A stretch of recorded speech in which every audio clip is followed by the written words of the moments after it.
العالمين وحده والصلاة والسلام على أشرف الأنبياء والمرسلين وعلى آله وأصحابه أجمعين. أما بعد. Kembali kita bersyukur pada malam yang berbahagia ini. Allah masih memberikan kepada kita semua limpah nikmat dan hidayahnya bagi kita semua sehingga kita masih bisa melaksanakan sholat maghrib secara berjamaah di masjid yang kita cintai ini dan sekaligus mendengarkan kajian rutin kita pekan pertama yang malam hari ini bersama Al-Ustaz Dr. Syahrullah Umar MM dengan ketentuan materi dengan ketentuan Allah Subhanahu wa taala. Ridho dengan ketentuan Allah Subhanahu wa taala. Alhamdulillah bersama Al-Ustaz sudah hadir di hadapan kita bersama berselawat kepada Rasulullah sallallahu alaihi wasallam dengan lafaz Allahumma sholli ala sayyidina Muhammad wa ala ali sayyidina Muhammad. Tidak memperpanjang mukadimah, langsung saja kepada Al-Ustaz kami persilakan dengan sepenuh hormat.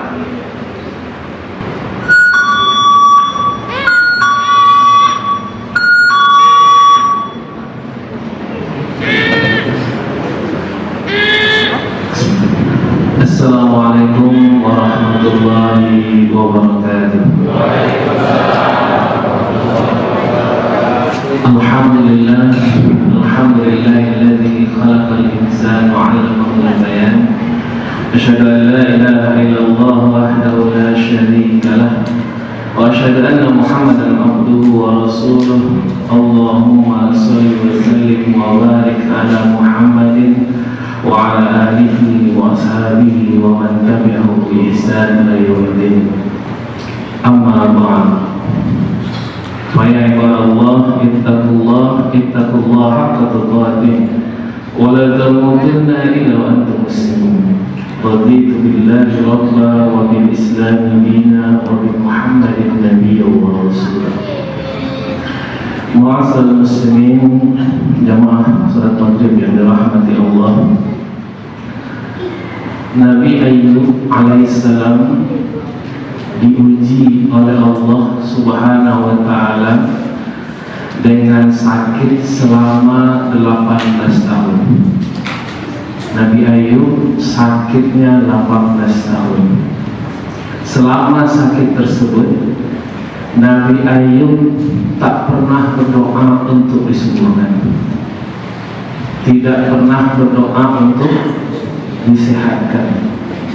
Tidak pernah berdoa untuk dipulihkan oleh Allah Subhanahu wa taala. Padahal Nabi Ayyub ini sebelumnya kaya raya, punya anak banyak, punya keluarga sakinah, mawaddah, warahmah, penuh dengan kebahagiaan. Begitu Allah uji dengan sakit yang bertahun-tahun, dia pun tak pernah mengeluh, ridho terhadap apa yang Allah tetapkan, dan tak pernah pula minta untuk disembuhkan oleh Allah Subhanahu wa taala. Yang diharapkan hanya rahmat dan kasih sayang Allah. Begitu juga dengan Nabi Ibrahim alaihissalam. Nabi Ibrahim alaihissalam ketika akan dimasukkan ke dalam api ditanya oleh Jibril, "Wahai Ibrahim, apa yang kamu minta? Apakah ingin diselamatkan oleh Allah daripada api ini? Atau api ini mau didinginkan atau dipadamkan?" Kata Ibrahim, "Tidak. Yang saya minta hanya ridho dan rahmat dari Allah Subhanahu wa taala." Tapi kalau kita sekarang, kalau datang sakit kepala, tenggorokan gatal-gatal, batuk, mendemam badanmu, langsung kita menyalahkan Omikron. Ini gara-gara Omikron. Kapanlah hilangnya? Bapak Ibu yang dirahmati Allah, karena kedudukan kita mungkin masih jauh dari mereka para nabi dan rasul. Para nabi dan rasul mereka sudah ridho terhadap Allah Subhanahu wa taala. Maka bacalah banyak doa ini. Apa doanya? Raditu billahi rabba wa bil islami dina wa bi Muhammadin nabiyyan wa rasul. Karena doa ini adalah doa untuk penguat hati kita. Doa ini adalah doa untuk mengikhlaskan diri kita. Doa ini adalah untuk kita menerima semua takdir dan cobaan dari Allah Subhanahu wa Ta'ala. Dengan doa ini kita ikhlas apa yang telah Allah takdirkan kepada kita. Kalaulah sakit, pasti Allah tahu kapan akan disembuhkan. Tentu dengan berusaha pergi ke dokter, minta obat ke dokter, jangan minta ke itu masalah gitu. Karena bukan sehat yang dia diselesaikan, neraka yang akan dia berikan. Kalau ternyata sudah berobat ke dokter belum disembuhkan, maka yakinlah sesungguhnya sakit itulah yang akan menghapus semua dosa. Dan sakit itulah yang akan mengangkat derajat manusia. Maka cobaan, kemudian segala macam penderitaan manusia, itulah yang akan mengangkat derajat manusia. Maka ketika kita menerima takdir yang Allah tetapkan kepada kita, maka kita akan menjadi manusia-manusia yang mulia. Maka Syekh Al-Hawari dalam kitab beliau yang berjudul Manazilus Sa'idin, ini kitab yang sangat bagus, tipis saja, 100 halaman. Manazilus Sa'idin dikarangan oleh Syekh Al-Hawari. Ini seorang ulama tasawuf dan banyak mengarang tentang bagaimana kita bisa mensucikan diri kita kepada Allah Subhanahu wa Ta'ala dengan jalan kita mendekatkan diri kita melalui perkara-perkara yang bisa menyentuh hati kita, membersihkan jiwa kita. Maka beliau mengatakan agar kita bisa ridho kepada Allah Subhanahu wa Ta'ala itu setidaknya ada 6 syarat yang harus kita miliki. Yang pertama kata beliau, ayyakun Allah Azza wa Jalla ahabbul asya'il a'am. Pertama kata beliau, harus menjadikan Allah Subhanahu wa Ta'ala itu adalah zat yang paling dicintai oleh seorang hamba. Maka kalaulah zat yang paling dicintai oleh seorang hamba, kemudian kita sangat cinta kepada Allah Subhanahu wa Ta'ala melebihi apapun, maka kita akan menerima semua takdir yang telah Allah tetapkan. Ya, ibarat kita sepasang kekasih, suami istri. Ketika orang yang dicintai itu berbuat kesalahan, kita maafkan. Atau mungkin ketika dia berbuat sesuatu, Allah inginkan sesuatu yang lebih mulia mungkin daripada itu. Ketika Allah mentakdirkan kepada kita untuk berjihad di jalan Allah itu, umpamanya saja Allah takdirkan kita berperang di jalan Allah.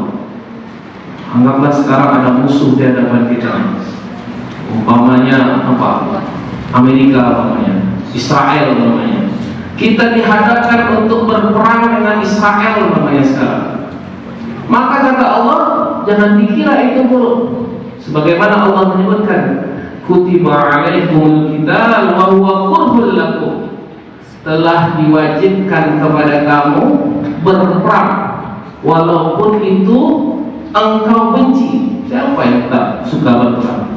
Karena tantangannya adalah nyawa. Kita berhadapan dengan nyawa. Apalagi Israel kan punya tank, punya apa? Kita punya batu saja kan. Paling besar punya kebun sawit saja kan. Tak ada yang kita punya. Tetapi semangat jihad itu harus tetap dikorbankan kepada anak-anak kita. Mesti kita korbankan tentang semangat jihad terus. Jangan dikasih mereka pelajaran-pelajaran cengeng. Masalah sekarang banyak kali pelajaran air yang dibaca itu novel tatkala cinta sedang kemana-mana, sang kekasih merindukan rembulan kemana-mana begini. Coba dibaca tentang Muhammad Al-Fatih, kan? Salahuddin Al-Ayyubi. Anak sekarang ditanya siapa itu Muhammad Al-Fatih, entahlah katanya. Entah Muhammad yang mana pun tak tahu dia. Siapa itu Salahuddin Al-Ayyubi? Adik-adik tetangga dia sebelah rumah. Karena tak kenal mereka. Apa sebab? Jarang kita mengajarkan mereka tentang tokoh-tokoh besar Islam dalam perang. Umpamanya dikenal di dalam Zaid bin Sabit namanya. Jangan anak kita kenal siapa itu Zaid bin Sabit. Pada itu panglima perang pertama dalam Islam setelah menggantikan Rasulullah SAW. Ya apalagi macam-macam. Umar bin Khattab, Abu Bakar As-Siddiq, semua adalah panglima perang yang gagah perkasa. Ketika dia berada di hadapan Allah Subhanahu wa taala sangat lembut hatinya, tetapi ketika dia berada di medan perang sangat garang. Khalid bin Walid namanya. Siapa sekarang anak kita yang kenal dengan Khalid bin Walid? Taunya Khalid yang video game itu dia. Paling itu saja. Siapa namanya tahu saya video game itu. Hafal semuanya, tapi mestinya kita kenalkan mereka tokoh-tokoh perang itu. Karena itulah akan memunculkan semangat yang luar biasa kepada generasi-generasi berikut kita. Begitu bangganya kita dengan tokoh Tariq bin Ziyad namanya, sang penakluk Andalusia, Tariq bin Ziyad. Kalau kami dulu di pesantren itu diajar tentang khutbahnya Tariq bin Ziyad. Itu khutbah yang sangat luar biasa.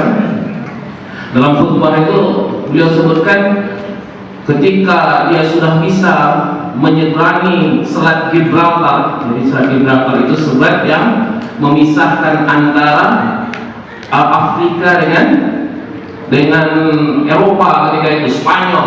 Ketika dia sudah mampu menyeberangi Selat Gibraltar, begitu sampai di seberang dia langsung bakar itu semua kapal-kapalnya.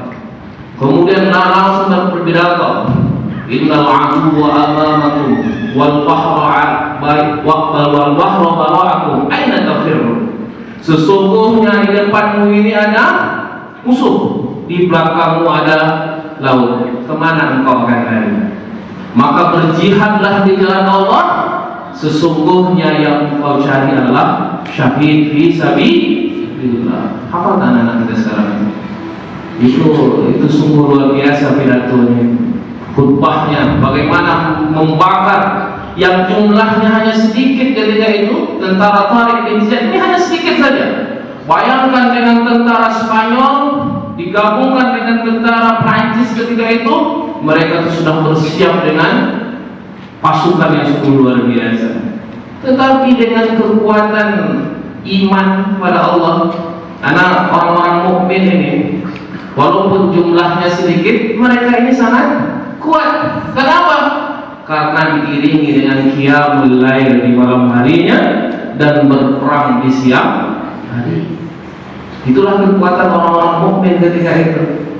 Mereka ini sungguh kuat. Kenapa? Malamnya itu sudah diisi dengan Allah Subhanahu wa taala, dengan qiyamul lailnya, dengan tahajudnya, dengan ibadahnya, dengan doanya, dengan munajatnya. Sehingga yang dia lihat di depan ini hanyalah para tunggul-tunggul yang tak berharga.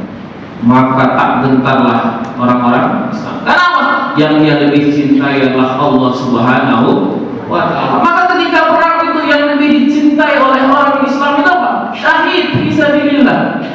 Maka dalam surah Al-Baqarah disebutkan, kutiba alaikumul qital wa huwa kurhan lakum, telah diwajibkan kepada kamu untuk berperang, dan itu sesuatu yang engkau benci. Wa asa an takrahu syai'an wa huwa khairul lakum, semoga kamu membenci sesuatu, engkau membenci sesuatu itu adalah baik bagimu. Wa asa an tuhibbu syai'an wa huwa syarrul lakum, dan kamu mencintai sesuatu itu baik bagimu. Wallahu ya'lamu wa antum la ta'lamun. Allah Maha mengetahui dan kamu tidak mengetahui. Maka jangan berpikir Bapak Ibu rahmati Allah, kita tenang-tenang saja, hidup santai, damai, aman, sentosa. Ini baik karena kita caplok lagi kita oleh Israel. Maka kita pun harus bersiap sedia secara mental, secara spiritual, dan kita jadikan Allah Subhanahu wa taala sebagai zat yang paling kita cintai di muka bumi ini. Karena kalau kita sudah mencintai Allah, raditu billahi rabba, aku telah ridho Allah sebagai Tuhanku, wa bil Islam dina, Islam sebagai agamamu, wa bi Muhammadin nabiyya wa rasulah, dan Nabi Muhammad sebagai nabi dan rasul bagiku. Dengan mencintai Allah, kita ridho terhadap apa yang Allah takdirkan kepada kita. Maka Bapak Ibu rahmati Allah, kalaulah kita sudah mencintai Allah itu, maka sesungguhnya kita pastilah menerima yang Allah takdirkan kepada kita. Pastilah kita sudah pikirkan apa yang Allah takdirkan, pasti semuanya adalah baik. Maka kalau sudah ada qanaah dalam hidup itu Bapak Ibu, Masya Allah, sudah tenang hidup itu. Kalau kita sudah ada qanaah, Allah berikan rezeki kepada kita, alhamdulillah, kita nikmati rezeki kita. Allah berikan sedikit, alhamdulillah, berikan banyak, kita perbaiki. Nah, itu bukti kita. Allah berikan kita keluarga yang baik, kita bersyukur. Tetapi kalaupun Allah belum berikan kita keluarga yang baik, umpamanya masih ada anak kita yang belum betul jalannya, kita perbaiki dan kita bersyukur. Mudah-mudahan Allah senantiasa berikan hidayah, karena belum tentu anak yang sekarang bandel nanti kita bandel. Banyak anak yang awalnya itu Masya Allah luar biasa nakalnya. Maka dalam sejarah-sejarah yang lalu itu kan, banyak orang-orang yang awalnya nakalnya luar biasa, seperti Umar bin Khattab saja, itu sampai membunuh anaknya sendiri. Bayangkan bagaimana dia sangat memerangi Islam, tetapi Allah senantiasa lembutkan hatinya dengan hidayah kepada Allah Subhanahu wa taala, sehingga Allah dijadikannya Allah orang yang paling dicintainya oleh Allah Subhanahu wa taala, oleh para sahabat radhiyallahu anhum. Itu yang pertama Bapak Ibu rahmati Allah. Yang kedua, agar kita bisa menjadi ridho kepada yang ditetapkan oleh Allah Subhanahu wa taala itu, yang kedua adalah ayyaqulullah azza wa jalla awlal asya' bita'zim, yaitu kita jadikan Allah Subhanahu wa taala itu adalah zat yang paling utama untuk kita muliakan. Jadi kata Syekh Al-Khawari ini, kalau kita memuliakan Allah dibandingkan apapun, maka kita akan menjadi orang yang mulia. Tapi ketika kita belum mampu memuliakan Allah dibandingkan apapun, maka kita belum menjadi orang yang akan mulia. Contoh sajalah, kita sedang sibuk-sibuknya, kemudian dipanggillah azan, namanya kan? Dipanggil oleh azan, bukan oleh golongan anjing ya, tapi oleh azan. Dipanggil oleh azan, kita tak mau mendengar, tak mau ikut, tak mau hadir di hadapan Allah itu. Berarti kita masih memuliakan selain Allah dibandingkan Allah Subhanahu wa taala. Maka ketika rapat apapun, sibuk apapun, kalaupun sedang mendurus sawit itu memang datang azan kan, berhenti sekejap mendurus sawit itu kan. Walaupun memang sawit sedang mahal-mahalnya sekarang kan. Kalaupun pergi ke kebun itu, lihat jam, oh Masya Allah, ini jam 11, jam 12 lewat 30 menit. Ini dalam waktu zuhur nih. Bagilah cari tempat. Di mana saja dikerjakan di awal waktu. Itulah tanda kita memuliakan Allah dibandingkan dengan apapun.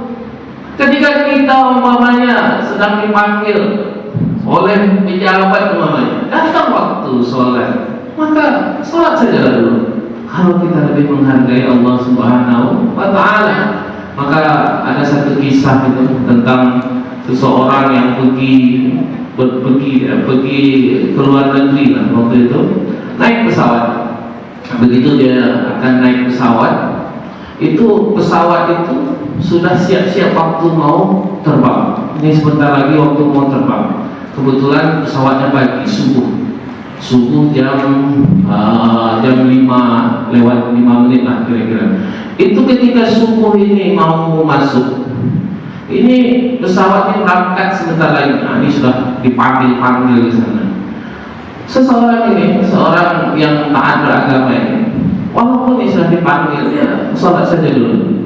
Dia sholat dulu, dia masuk ke ruang tunggu, dia sholat. Walaupun sudah dipanggil beberapa kali, kata kawannya, udahlah kita berangkat dulu. Daripada nanti kita ketinggalan pesawat, nanti nunggu pula pesawat berikutnya, lama lagi pesawat berikutnya. Kata dia, tak usah, karena Allah sudah memanggil lebih awal. Karena Allah sudah memanggil lebih awal. Waktu subuh ini sangat sempit sekali. Maka dia sholat saja. Yang kawannya kan tak sabar, dia naik ke pesawat. Begitu sudah landing pesawat, mendengarlah berita, ternyata pesawatnya jatuh. Ini peristiwa kejadian, betul-betul kejadian. Bukan pertama dia tentu sedih, berduka cita dengan jatuhnya pesawat tersebut. Kemudian yang kedua, dia merasa Allah tahu yang lebih baik kepada dirinya. Karena ketika kita memuliakan Allah, kita tahu Allah itu tahu mana yang terbaik bagi diri kita. Allah itu punya hikmah.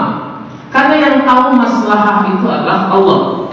Wa ma arsalnaka illa rahmatan lil alamin. Kami tidak mengutusmu wahai Muhammad kecuali menjadi rahmat bagi sekalian alam. Allah perintahkan kita dalam Isra Mi'raj itu untuk sholat. Sholat itu rahmat bagi kita. Dengan sholat itulah kita bisa dekat kepada Allah. Nah, kalau waktu sedang mendono sawah itu jauh kita dari Allah, kan?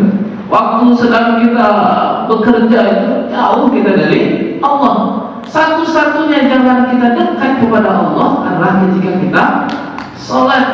Maka zuhur dibenarkan sholat itu supaya kita wudhu, kita basahkan muka kita, bersihkan diri kita. Kita sangat dekat kepada Allah Subhanahu wa Ta'ala. Allah tahu apa yang terbaik untuk kita. Begitu juga dengan puasa. Bentar lagi puasa. Katanya orang sakit mah itu kalau puasa tambah bahaya mahnya. Banyak sekarang orang sakit mah karena memang penyakit orang sekarang penyakit asam lambung. Tanya semua asam lambung, ya kan? Itu lambungnya yang penuh dengan asam. Makanya namanya makan yang asam-asam, kan? Karena hidup ini sudah masam masalahnya. Ya? Karena saking masamnya hidup ini, lambungnya pun ikut masam juga. Banyak orang yang sudah sakit asam lambung sekarang. Dan ternyata dengan kita rajin berpuasa, Allah berikan hikmah yang sungguh luar biasa. Allah berikan kesehatan kepada kita semua. Maka kalaulah kita masuk nanti bulan Ramadan, insya Allah rumah sakit itu akan kosong. Insya Allah masuk Ramadan, rumah sakit akan kosong. Setelah Ramadan penuh lagi, kan? Karena penuh lagi dengan segala macam hidangan. Allah Maha tahu apa yang terbaik untuk kita. Demikian juga dengan sedekah. Kalaulah kita rajin bersedekah, kita rajin berbagi, Allah bersihkan hati kita, Allah bersihkan jiwa kita. Kalaulah kita yang kita pikirkan adalah bagaimana kita bisa memperbaiki umat ini, memperbaiki keadaan ini, Allah tahu yang terbaik untuk kita. Maka sekarang saya berusaha juga belajar, namanya tidaklah manusia sempurna, belajar. Sedang membuat rumah Quran, insya Allah. Sekarang membuat rumah Quran di rumah itu sekarang sedang mulai bangun. Sekarang anak-anak mengaji malam di situ, mudah-mudahan tambah ramai. Karena kemarin kami bikin program namanya di TVRI, ini juga masalah juga sekarang ini. Kita bikin program di TVRI, nama programnya itu adalah Akademi Hafiz Cilik. Tapi sampai saat ini kata pemilik program TVRI itu dananya belum dicairkan, masya Allah. Ini terlalu padat mungkin dananya, ya.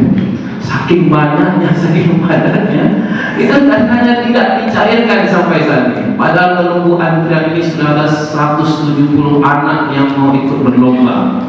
Kemarin 2 bulan yang lalu kita buat saya pernah menanggung jawab programnya di TVRI itu. Kita buat acaranya di Winsusko, di Masjid Winsusko itu Masya Allah, saya pun tergigil gitu kan. Ramai luar biasa, 170 anak, satu anak kok satu mobil, 170 mobil plus lah di situ ya. Masya Allah, ramai betul. Itu yang anaknya satu, yang mengantar satu keluarga, gitu kan. Maknya, kakuknya, neneknya, semuanya mengantarkan gitu. Masya Allah. Saya juga sebelumnya pernah punya program di Jakarta itu namanya Akademi Dai Cilik. Itu sekarang adik-adik itu yang meneruskan, saya tetap menanggung jawab programnya. Itu pun ramai, Masya Allah. Dan itu kita buat adalah untuk supaya kita mensyiarkan tentang anak-anak generasi ke depan kita ini. Kita ini 5-10 tahun lagi kita hidup dah hendak lagi kan. Apalagi banyak Om Ikrom, Pak Ikrom, tambah risau kita. Umur kita tak panjang tak pendek itu tak tahu kita sekarang. Tetapi khairun nas anfa'hum lin, sebaik-baik manusia adalah yang paling baik untuk manusia yang lain. Maka saya katakan seorang TVRI, sudahlah bismillah kita buat saja. Tak dari APBN, APBD, tak dari APBD, APBU saja. Anggaran pendapatan belanja umat. Insya Allah umat ini banyak. Kalau kita bersatu pasti ada jalannya. Insya Allah banyak yang akan membantu saya. Saya bilang sama bismillah saja kita buat di Ramadan nanti. Ada tak ada dananya kita jalankan. Karena kami itu dulu bikin program di TVRI itu tak bergaji. Buat ceramah di sana, buat jauh itu datang ke yang di Rumpai sana, tak bergaji. Alhamdulillah tetap jalan. Karena kita ikhlas karena Allah Subhanahu wa Ta'ala. Kenapa? Kita mengagungkan Allah Subhanahu wa Ta'ala. Tiada yang kita agungkan lagi. Tiada yang kita muliakan lagi kecuali Allah. Dengan apa kita agungkan Allah? Dengan banyak-banyak kita memahami Al-Quran. Maka kata Imam Ibnul Qayyim itu, kita mengagungkan Allah pertama dengan banyak kita tilawah Al-Quran. Kita banyak baca Al-Quran. Karena dengan banyak kita baca Al-Quran, banyaklah kita menyerap ilmu yang datang dari Al-Quran. Setelah kita baca, kita tadabbur Al-Quran, kita coba kaji maknanya. Makanya saya buat ini bukan rumah tahfiz, tapi rumah Quran. Karena setelah membaca Al-Quran mesti paham makna tafsir serta asbabun nuzulnya, serta ilmu-ilmu yang ada dalam Al-Quran itu. Karena ilmu yang dalam Al-Quran itu sungguh luar biasa. Mulai dari kalau kita baca tentang tentang hakikat daripada bacaan tilawah Al-Quran itu, sebabnya bahasa Arab itu mulia itu karena sebab Al-Quran. Kalau bukan karena Al-Quran, maka bahasa Indonesia ini mungkin sama dengan bahasa Arab itu sama dengan bahasa Ucu saja mungkin, tak berkembang-kembang, seputaran itu saja. Tapi karena Al-Quran, bahasa Arab itu menjadi bahasa yang sungguh mulia. Karena lafaz-lafaz Al-Quran ini sungguh syarat makna dan syarat nilai di dalamnya. Maka Gurindam 12 dan lain sebagainya itu Raja Hari Haji itu beliau menyebutkan dasarnya Gurindam 12 sehingga menjadi sebuah karya yang monumental di bumi Melayu ini karena beliau belajar Al-Quran, karena beliau belajar bahasa Arab, karena beliau memahami tentang syair-syair Arab, sehingga ketika beliau memuliakan Allah maka baca Gurindam 12 semuanya adalah tentang kemuliaan Allah Subhanahu wa Ta'ala. Ketika dia memuliakan Allah maka kita akan menjadi orang-orang yang mulia. Tetapi ketika kita menyandingkan Allah dengan yang lainnya, maka kita akan menjadi manusia terhina. Yang ketiga, Bapak Ibu rahmati Allah, agar kita menjadi orang yang diridhoi oleh Allah Subhanahu wa Ta'ala itu adalah ayyakun Allah azza wa jalla ahabbul asya'i ta'ah. Kita jadikan Allah Subhanahu wa Ta'ala itu sebagai zat yang hanya patut kita tunduk dan kita ikuti. Jadi Allah satu-satunya zat yang kita tunduk dan patuh kepadanya. Jadi ahadku yang lebih mulia, yang lebih utama untuk kita taati. Setelah itu baru yang lain-lain. Maka kalau kita ingin meletakkan dasar apapun, jadikanlah Allah sebagai dasar utama. Berasaskan apa? Berasaskan Islam. Berasaskan apa? Berasaskan tauhid. Berasaskan apa? Berasaskan kepada ketuhanan yang maha Islam. Itu asas itu dasar utama. Maka ketaatan yang pertama harus taat kepada Allah dibandingkan dengan apapun.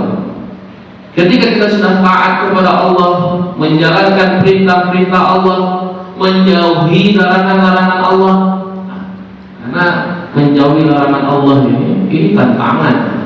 Maka saya katakan bahwa sesungguhnya ketika kita taat, itu maknanya adalah taat untuk ibadah dan taat menjauhi segala macam maksiat. Karena taat ini bukan hanya terhadap perintah Allah, taat juga terhadap larangan Allah. Taat artinya tak mau mendekati yang Allah haramkan, yang Allah larang, yang Allah minta untuk kita jauhi. Maka dengan kita senantiasa taat kepada Allah, maka inilah yang akan mendekatkan ridho kita kepada Allah. Kenapa? Karena dengan kita senantiasa taat kepada Allah, maka kata ulama itu beliau menyebutkan al-iman yazidu wa yanqus, yazidu bil ta'ah wa yanqus bil maksiyah. Iman itu bertambah berkurang, iman itu bertambah berkurang. Tambah dengan apa? Tambah dengan taat kepada Allah. Berkurang dengan apa? Dengan maksiat. Kalau umpamanya sudah marah-marah, itu hilanglah sedikit umpamanya. Kalau sudah menengok Facebook tuh, itu hilanglah 2, 3, 4, 5, ya kan? Pahala kan? Ketaatan itu dah hilang. Tambah lagi buka status di WA, macam-macam ya. Bertambah lagi kurangnya. Itu bertambah, apalagi lah tengoklah televisi, tengoklah film Korea, tambah lagi hilang. Sudah jauh lagi semua ya kan? Jadi ketika kita taat kepada Allah, itulah yang akan menyebabkan iman kita itu akan bertambah, ridho kita itu akan bertambah. Maka sejauh mana kita mampu taat kepada Allah? Taat kepada Allah ini mana caranya? Ya senantiasa kita bergaul dengan orang-orang soleh, minta pendapat dengan orang-orang soleh. Maka banyaklah duduk dengan orang-orang baik. Maka itu gunanya ikut pengajian itu. Ikut pengajian ini kita duduk dengan orang-orang baik yang kita ceritakan sesuatu yang baik. Maka kalau di rumah itu sering saya katakan, kalau kita mau sukses dalam rapat di perubahan kita ini, rapatnya jangan di pos, ya kan? Rapatnya jangan di aula, rapatnya di masjid. Karena biasanya rapat di masjid dimulai pembukaan ceramah oleh ustaz, ya kan? Dimulai oleh ustaz setengah jam, karena ustaz tidak tahu masalahnya, paling masalah angka-angka saja, ya. Masalah ada ketidaksenangan hati, masalah iri mengiri, dengki mendengki. Suruh ustaz ceramah setengah jam dulu pertama, ya. Sudah setengah jam dibasuh semua dulu, terserahlah nak hari pertama. Tak sampai 5 menit putus langsung masalah itu.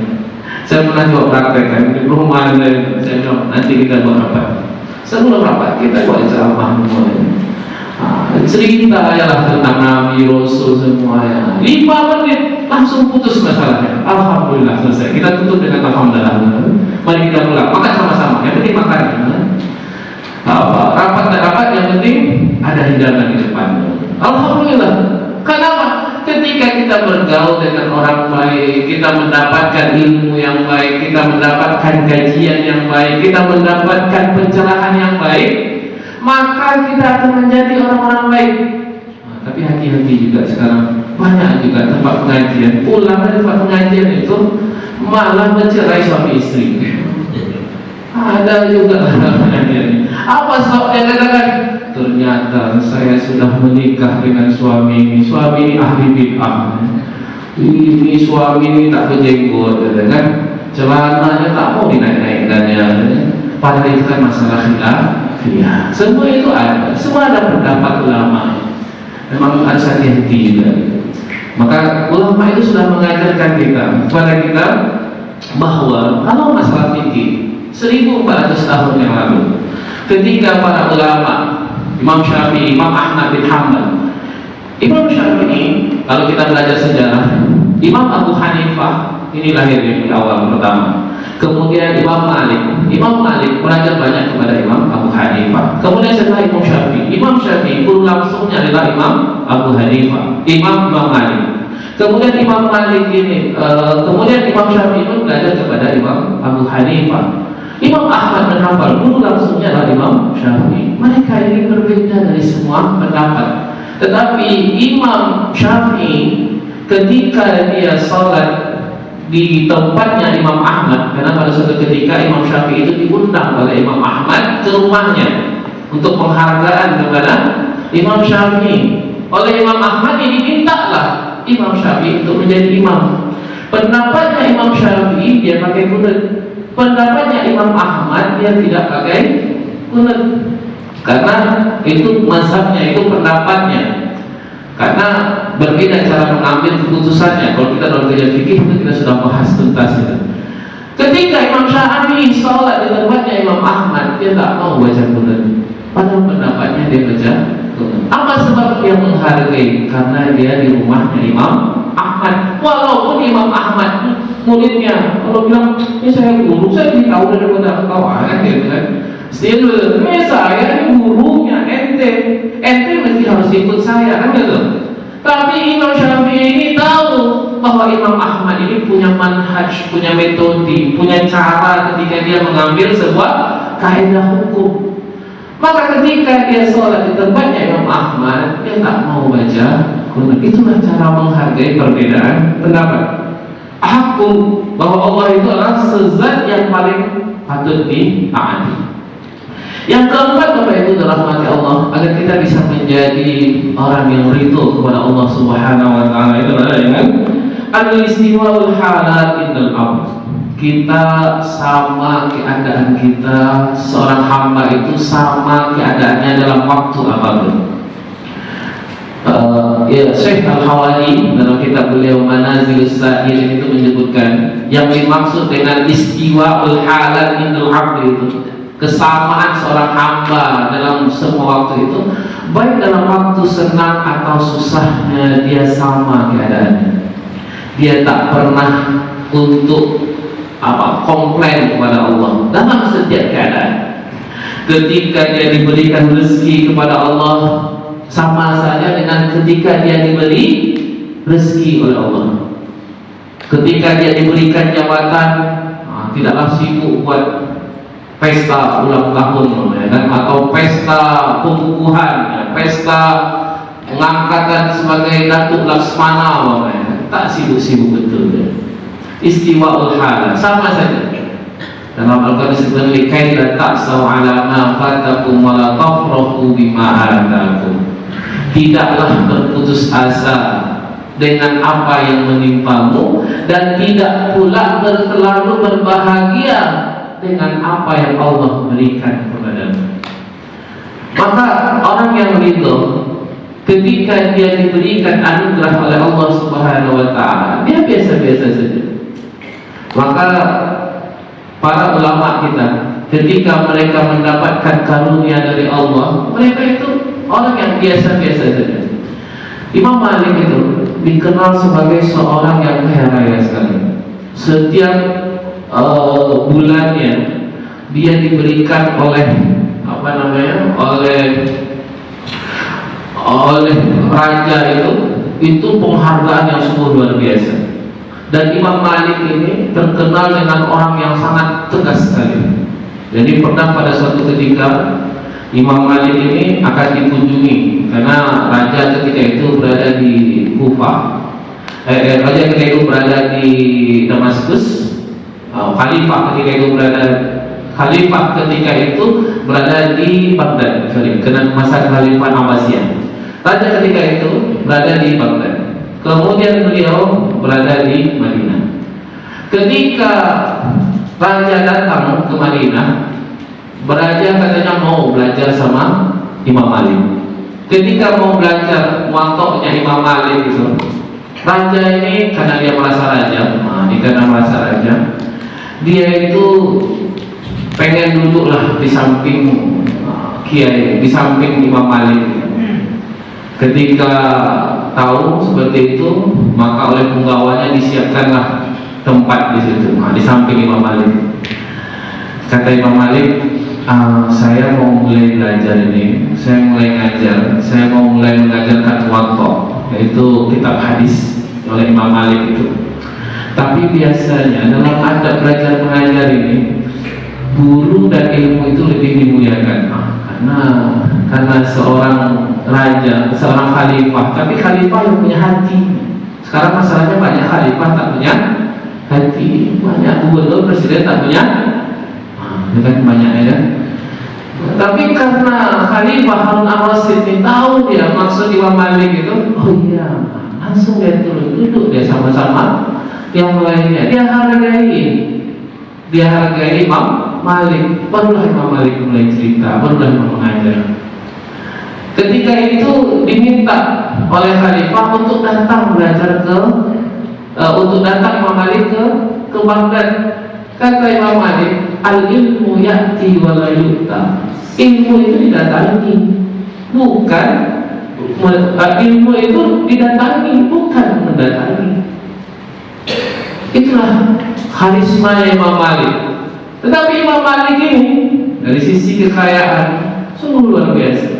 Imam Malik itu pernah ngasih orang itu, kalau ngasih orang sedekah itu nggak tanggung-tanggung, satu kantong emas itu tak pernah dia lihat, diambil langsung serahkan, Karena khalifah pada saat itu, karena tahu waroknya Imam Malik, maka harta yang diberikan khalifah itu semua tak berhitung-hitung. Khalifah, orang-orang kaya itu menyedekahkan hartanya semua kepada Imam Malik, dan Imam Malik pun hanya menyalurkan kepada orang-orang lain. Itulah karisma Imam Malik ketika itu. Maka Imam Syafi'i itu ketika dia mulai mengaji, dia lihat biasanya kiai-kiai ini orang-orang miskin ya. Itu biasanya standarnya itu rumahnya itu rumah-rumah reot gitu. Tapi dia tengok rumahnya Imam Malik ini, tempat pengajian itu permadaninya, masya Allah. Itu dari Turki, itu dari lembut sekali. Kalau tidur 3 hari 3 malam tak bangun aja. Saking sedapnya gitu. Apalagi ada AC kalau macam ni, tak bangun karena sedap betul di situ, di tempatnya Imam Malik itu. Ajarnya sungguh luar biasa. Tapi itulah waraknya para ulama itu. Walaupun mereka kaya, walaupun mereka sangat terpandang, walaupun mereka tetapi sangat tawadhu. Ketika umur Imam Syafi'i itu masih 18 tahun, bayangkan 18 tahun, masih besar anak kita ini. 18 tahun. 18 tahun ketika dia melihat Imam Syafi'i ini sudah layak, dia berani mendudukkan Imam Syafi'i di tempat duduknya Imam Malik. Bayangkan, 18 tahun. Umur 18 tahun, Imam Syafi'i itu sudah hafal Muwatta'nya Imam Malik. Kemudian dia sudah mengajarkan di tempat duduknya Imam Malik, dan dia sudah bisa memberikan fatwa kepada para jamaah. Itu. Kenapa? Dia menghargai ilmu. Walaupun dari anak baru kemarin petang, belum lagi ilmusan. Kalau sekarang anak-anak umur 18 tahun tak tahu kita apa yang sedang mainkan. Jangankan Quran, mungkin paling apa game online aja yang hafal dulu. Tapi itulah kehebatan daripada Imam Malik. Yang kedua, Bapak Ibu dirahmati Allah, agar kita senantiasa menjadi orang ridho kepada Allah Subhanahu wa taala, itu kata Syekh Al-Hawali itu adalah sukutul khusumah al-khalq. Kita memberhentikan permusuhan dengan manusia. Selagi kita punya musuh, susah kita untuk ridho kepada Allah. Selagi kita punya lawan, kita punya musuh, kita punya orang yang berseberangan pendapat, berseberangan pendapat boleh, tetapi membenci itu tak boleh. Karena dengan kita membenci seseorang, kalau orang menganggap kita musuh silahkan, karena itu masing-masing punya pendapat. Tetapi kita memusuhi orang, itu tak boleh. Rasulullah SAW itu walaupun tahu dia siapa Abdullah bin Sabah, siapa orang-orang munafik di Madinah ketika itu, ketika Rasulullah ingin perang, ketika Rasulullah ingin perang ke Badar, dari 1000 orang yang dibawa, karena ada fitnah dari Abdullah bin Sabah, 300 orang mengundurkan diri, tapi Rasulullah tak pernah memusuhi. Kalau Rasulullah yang memusuhi, Rasulullah bunuh. Maka ketika itu ada Umar bin Khattab berkata kepada Rasulullah, ya Rasulullah, sebutkan saja siapa orang munafik di Madinah ini. Niscaya aku akan penggal dengan pedangku. Kata kata Rasulullah tak perlu lah, biarkan aja lah mereka itu. Berapa lah umurnya? Paling besok dah mati juga. Setelah itu akan pelajaran bagi generasi setelahnya. Kenapa? Kalau seandainya Rasulullah bunuh ketika itu orang-orang munafik, maka akan bertebaran berita sampai akhir zaman ya Rasulullah membunuh dari kaumnya sendiri. Karena orang-orang munafik masih mengakui agama Islam. Itu salah satu hikmah kenapa Rasulullah SAW tidak mau membunuh orang-orang munafik ketika itu. Kalau sempat terjadi gegerlah orang sekarang, Rasulullah saudaranya sendiri sama Islam dia dulu. Padahal begitu luar biasanya masalah yang ditimbulkan oleh orang-orang munafik. Dan yang terakhir Bapak Ibu dirahmati Allah, agar kita menjadi orang yang ridho kepada Allah Subhanahu wa taala itu adalah dengan al-khalasu min al-mas'alah wal ilham. Kita mensucikan, membersihkan diri kita dari meminta-minta kepada makhluk. Kalaulah kita sudah lagi tidak meminta kepada makhluk, maka kita akan menjadi orang yang ridho. Dan selagi kita masih banyak proposal, rajin membuat proposal, maka sebenarnya tak perlu buat proposal. Yang akan dituju proposal itulah yang mengerti sebenarnya kebutuhannya untuk apa. Kadang-kadang cukup cerita-cerita saja. Saya sendiri suka kalau di kampus itu cerita-cerita aja apa maunya, mahasiswa apa maunya. Pakai proposal Pak, tak perlu pakai proposal. Yang penting bertanggung-jawaban. Kalau proposal ini sudah capek buatnya, belum tentu juga dikerjakan. Berdusta pula dia, tambah lagi dosa kan? Nanti proposal dibikin 1 miliar, dicairkan 500 juta kan? Dipotong sana, potong sini, tinggallah potongan-potongannya, tak lagi punya hasil kan? Dibelikan apa-apa tak pula terbeli apa-apa. Maka daripada buat dosa, tak usah buat proposal. Tetapi niscaya Allah akan, kalau kita sudah bersih dari meminta-minta, maka insya Allah kita akan ridho dengan ketentuan yang Allah tetapkan kepada kita. Rasulullah wa fatul qarib wa syarif mu'minin. Wassalamualaikum warahmatullahi wabarakatuh.